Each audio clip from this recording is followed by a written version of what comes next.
여러분, 안녕하세요. 여러분들의 경제적 자유를 추구하는 주식 부자 주부입니다. 여러분의 시간은 금입니다. 1.5배속으로 보시기 바랍니다. 혼자서 삼성전자를 장기 투자하는 것이 가능한가요? 절대 불가능하겠죠? 함께 가야 부자가 될 수 있습니다. 그 길에 제가 동행하도록 하겠습니다. 이번 시간에는 초대박 시그널 나왔다. 삼성전자 무조건 장투하세요. 어차피 주가는 올라간다. 라는 내용에 대해 이야기를 해보겠습니다. 여러분, 화요일입니다. 오늘 하루도 행복하고 즐겁게 잘 보내시기 바랍니다. 여러분, 3일 연휴 잘 보내셨죠? 어느덧 10월 초순이 지나갔고 10월 중순을 향해 달려가고 있습니다. 이번 주 13일은 매우 중요한 날인데요. 무슨 날인지 혹시 아시나요? 아시는 분은 대답을 해보시기 바랍니다.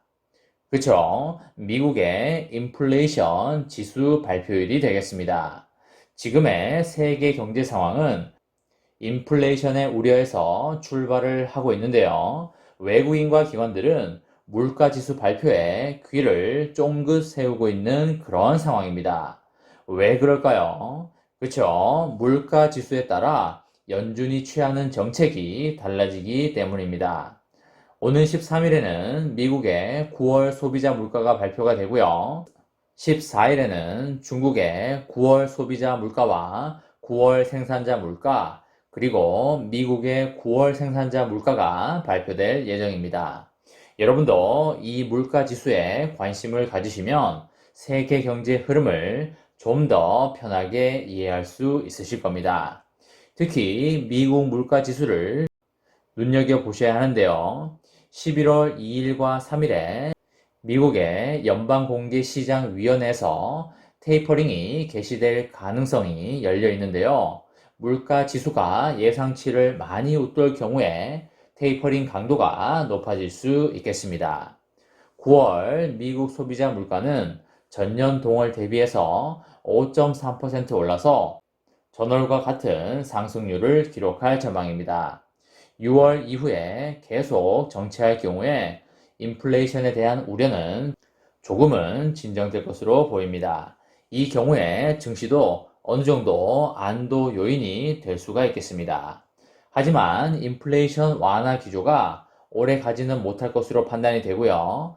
올해 4분기에는 공급망 교란과 원자재 가격 상승, 그리고 임금 인상 등으로 인해서 물가 상승률이 다시 크게 오를 가능성이 있겠습니다. 이 경우에 인플레이션 압박이 다시 커지면서 채권 금리가 다시 오를 확률이 높고요. 만약에 채권 금리가 다시 오르게 되면 이 또한 증시의 부담으로 작용할 수 있겠습니다. 오는 13일에는 미국 연방공개시장위원회 회의록 발표도 함께 예정되어 있지요. 여기서 연방준비제도 위원들이 테이퍼링 실행 방식에 대해서 어떤 의견들을 내놓았는지 힌트를 얻을 수 있는 계기가 될 것 같고요. 만약에 회의록에서 테이퍼링 실행 방식과 인플레이션 논쟁에 있어서 매파적 기조가 강하게 나타난다면 증시 불확실성에 대한 우려가 다시 부각될 수 있겠습니다.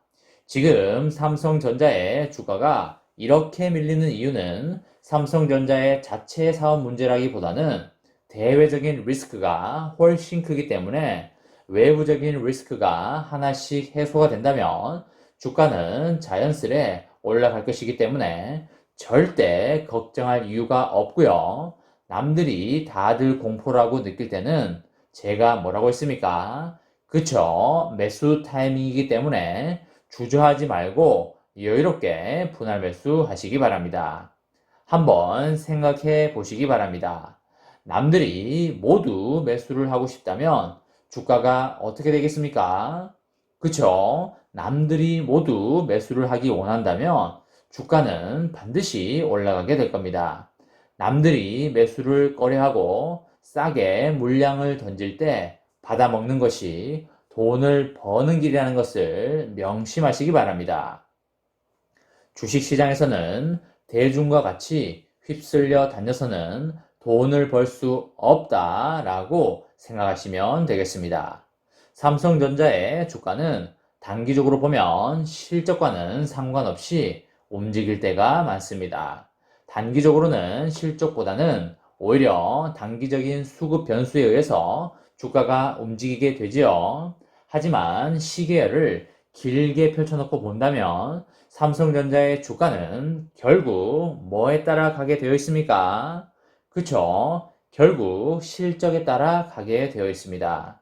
삼성전자에 대해서 4분기부터 실적이 다소 꺾일 거라는 전망은 있지만요. 오히려 4분기에 주가가 올라갈 가능성이 매우 높습니다. 왜 그런지 아시나요? 주가라는 것은 미래에 충분히 일어날 수 있는 일에 대해서 미리 그것을 땡겨와서 주가에 반영시키기 때문입니다. 최근에 몇 년 동안 메모리 기업의 주가가 D램 가격을 6개월 이상 선행한다는 점을 고려할 때 빠르면 오는 11월부터는 의미 있는 반등을 보일 수 있겠습니다. 주요 증권사들이 추정한 삼성전자의 적정 주가는 99,200원 수준인데요.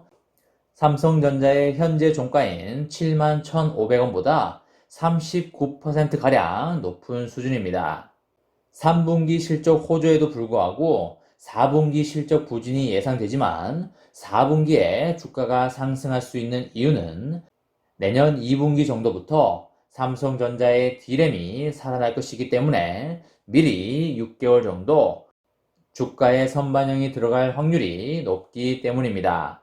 반도체 업황 악화에 근거였던 D램 가격 하락폭이 서서히 안정화가 되고 파운드리의 생산 능력의 증가로 주가 상승 기대감이 높다고 보시면 되시겠습니다. 삼성전자의 주가는 이미 메모리 업황에 다운사이클 진입을 선반영하고 있는 상황이고요. D램 가격이 내년 2분기에 바닥을 기록할 것으로 보이기 때문에 11월부터는 주식을 매수할 시점으로 봐도 되겠습니다. 삼성전자의 내부에서도 주가 반등에 대한 자신감을 가지고 있는 것도 매우 긍정적으로 판단이 되는데요.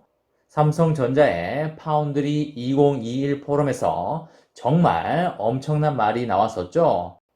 향후 3개년 매출액 연평균 성장률을 24%로 제시를 했습니다. 여러분, 연평균 성장률을 무려 24%로 제시했다는데 정말 엄청나지 않습니까? 삼성전자 내부에서 무턱대고 24%라는 숫자를 산출했을까요? 절대 아니겠죠? 치밀한 근거를 바탕으로 냈을 겁니다. 만약에 매년 24%씩 증가를 한다면 그야말로 주가의 떡상을 기대해 볼 수 있는 건 매우 당연하겠죠. 여러분들 대부분이 몇 년 내에 부자가 되실 거니까 미리 축하한다는 말씀을 드리겠습니다. 지금 좀 힘든 거는 나중에 10배, 20배 보상을 받으실 겁니다. 걱정일랑 붙들어 매시기 바랍니다. 내년 2분기 정도부터 서버와 모바일 D램을 중심으로 업황이 반등할 것으로 보이고요. 재고와 공급 불균형에 따른 단기적인 가격 하락은 있겠지만 결국 5세대 스마트폰 보급 확대도 있을 것이고요. 대형 클라우드 업체들의 서버 증설도 많을 것이기 때문에 내년도 올해 이상으로 수요가 매우 견조할 것으로 그렇게 분석이 됩니다. 최고 대박인 것은 뭐니 해도 삼성전자 내부에서 향후 3년 매출액 연평균 성장률을 24% 수준으로 보고 있다는 게 정말 역대급 대박이고요. 여러분들 아시다시피 주가가 상승하려면 가장 첫 번째로 매출액의 성장이 뒷받침되어야 한다라는 사실을 잘 알고 계실 겁니다. 그쵸? 매출액이 높아야 영업이익이 높아지고 영업이익이 높아야 당기순이익이 높아지고요. 당기순이익이 높아야 주당 순이익인 EPS가 높아질 수 있는 것이겠죠. EPS와 밸류에이션의 곱이 주가라고 제가 말씀을 드렸었죠. 여러 번 말씀드렸기 때문에 여러분들 기억하실 겁니다. 외국인과 기관이 주가를 11월이나 12월부터 시동을 걸 수 있으니까 장기 투자자는 저렴할 때 많이 모아가시기 바랍니다. 이번 시간에는 초대박 시그널 나왔습니다. 삼성전자 무조건 장기 투자하세요. 어차피 주가는 올라간다 라는 내용에 대해 이야기를 해보았습니다. 저와 함께 삼성전자 장기 투자로 행복한 미래를 만들어 가실 분은 구독과 좋아요를 눌러주시면 감사하겠습니다. 저와 함께 하시면 100% 희망찬 노후가 기다리고 있다는 말씀을 드리고요. 불안한 노후 저와 함께 걱정 없이 날려보내시기 바랍니다. 이번 영상은 여기까지 하겠습니다. 시청해주셔서 감사합니다.